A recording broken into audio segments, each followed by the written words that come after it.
Izinkan saya menutup keterangan ini dengan satu hal yang terus teringat di dalam benak saya. Sebagaimana ayah saya, seorang jurnalis, begitu berani mengungkap bisnis judi yang dibackingi oleh oknum TNI, maka dengan ini saya pun berusaha berani meski rasa takut selalu menghantui.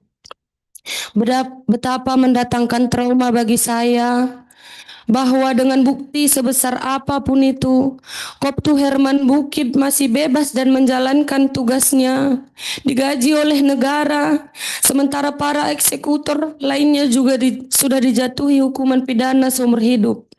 Saya memohon kepada Bapak dan Ibu ke Komisi 13 sekalian agar keadilan tidak padam seperti api yang telah merenggut nyawa keluarga saya.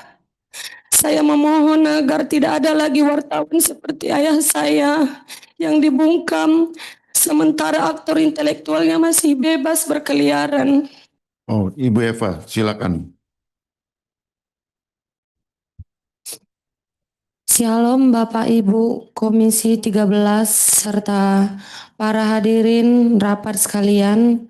Perkenalkan saya Eva Meliani Berupasaribu, anak dari almarhum Riko Sempurna Pasaribu, seorang jurnalis yang menjadi korban pembunuhan berencana beserta dengan keluarga saya di Tanah Karo, Sumatera Utara.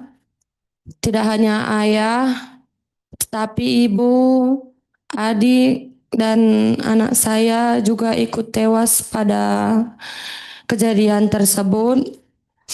Berdasarkan bukti-bukti dan pemeriksaan yang dilakukan oleh pihak kepolisian, bahwa peristiwa ini terjadi karena ayah saya memberitakan bisnis judi yang diduga dibackingi oleh oknum TNI, yang dimana secara berturut-turut diberitakan oleh ayah saya pada tanggal 21, 22, dan 23 Juni 2024, serta pada tanggal 26 Juni 2024, satu hari sebelum pembakaran terjadi. Dalam pemeriksaan dan bukti-bukti yang telah ditemukan, terungkap bahwa satu, ayah saya didatangi oleh Herman Bukit yang meminta agar ayah saya menurunkan atau meng-take down berita yang telah dibuat oleh ayah saya. Kedua, ayah saya merasa terancam dan menyampaikan hal tersebut saat meminta perlindungan ke Polres Tanah Karo. Tiga, ayah saya mengirim pesan bahwa ia merasa sangat terancam oleh Koptu Herman Bukit, dan pesan itu juga ia sampaikan kepada Kasat Reskrim Polres Tanah Karo. Keempat, Koptu Herman Bukit juga mengirim pesan kepada Pemret ayah saya agar menurunkan berita tersebut. Kelima, dari hasil investigasi, ayah saya imbau untuk tidak pulang ke rumah karena alasan keamanan. Keenam, bebas ginting, seorang pengelola lokasi judi yang diberitakan justru tidak memiliki masalah apapun dengan ayah saya. Hubungan mereka baik-baik saja. Kelapan, bebas ginting juga menyampaikan di persidangan bahwa adanya keterlibatan pihak lain. Bapak Ibu sekalian, perbedaan perlakuan antara pelaku sipil dan pelaku dari unsur militer sangat terlihat jelas dari awal penanganan perkara. Para pelaku sipil ditangkap cepat, ditahan, dan diperiksa secara terbuka. Proses persidangan berjalan dengan akses publik penuh.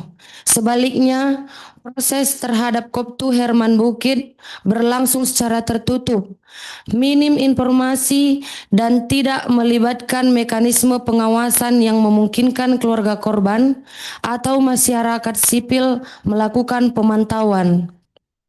Media bahkan mencatat bahwa pihak keluarga beberapa kali berupaya memperoleh informasi mengenai perkembangan proses hukum oknum tersebut, namun tidak mendapatkan kejelasan.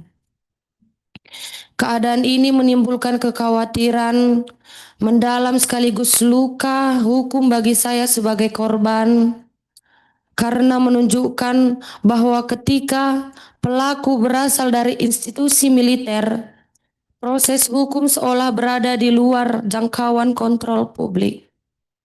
Berbeda dengan jika pelakunya,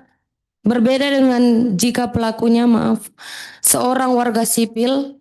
Dalam konteks ini, pemberitaan media secara konsisten menggarisbawahi bahwa ketertutupan peradilan militer dan kewenangan internal institusi TNI berpotensi membuat proses hukum terhadap anggotanya tidak akuntabel dan rawan melahirkan impunitas. Fakta bahwa Koptu Herman Bukit, meskipun telah dilakukan dalam banyak keterangan, bukti elektronik, serta kesaksian para pihak masih tetap bertugas dan tidak diproses secara transparan. Bagi saya, merupakan bukti nyata terjadinya ketimpangan perlakuan hukum. Ketimpangan ini tidak hanya merugikan keluarga korban, tetapi juga merusak kepercayaan publik terhadap sistem peradilan dan upaya negara dalam melindungi kebebasan pers. Bapak dan Ibu sekalian, pengalaman ini membawa saya pada sebuah kesadaran pahit bahwa hak konstitusional keluarga saya untuk memperoleh keadilan, perlindungan, dan kepastian hukum tidak terpenuhi karena adanya perbedaan perlakuan antara pelaku sipil dan pelaku militer.